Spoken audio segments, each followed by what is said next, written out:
What do you want your baseball team to do? So if you look back since 2018, they have not had a winning season in the second half. So I think the Craig Breslow trade deadline is really, really important because they have not had success. Alex Cora is a great first half manager, but the only reason to be concerned is because they've had talent in the past and they have not had any success in the second half of the season.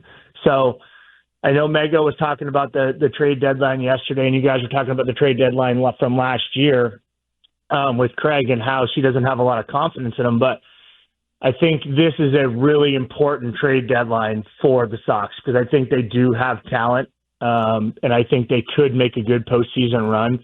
But Craig does need to add a good – I told you, I think last week, Greg, I think they need a quality starting pitcher. And I think they need a quality bullpen arm. I think those two things would really get them some momentum going into the second half and make a nice postseason run. So those would be my two ads if I had to do it. Do they have to give up somebody like Jaron Durant to get a quality arm? They do not.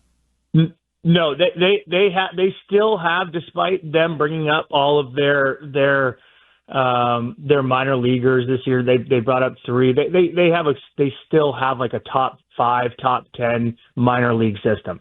So they still can get those. They can still get a quality pitcher and a quality relief pitcher from their surplus of minor leaguers.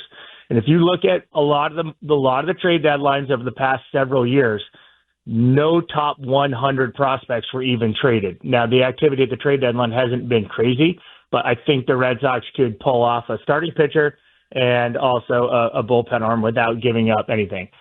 The only thing you need to do is just sit Yoshida, just not play Yoshida at DH as much as they are and rotate the outfielders into the DH.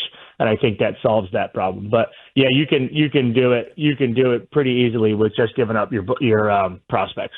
So that's how I would do it. Brett, so we've been talking about this. The name that got kind of thrown around because of Bradford was Joe Ryan with the Twins. So you could get a guy like that for just prospects. Yeah. So the reason why Joe Ryan is the popular name out there, and I have a couple other ones out there, but it's hard. So yeah, you want a guy back with term, right? So you want a guy back. Joe Ryan has 2 years after this year. He's got 2 years back at controllable cost. I'll throw out another one, Nate Eovaldi. Nate Eovaldi's got 2 years left, but he's higher price with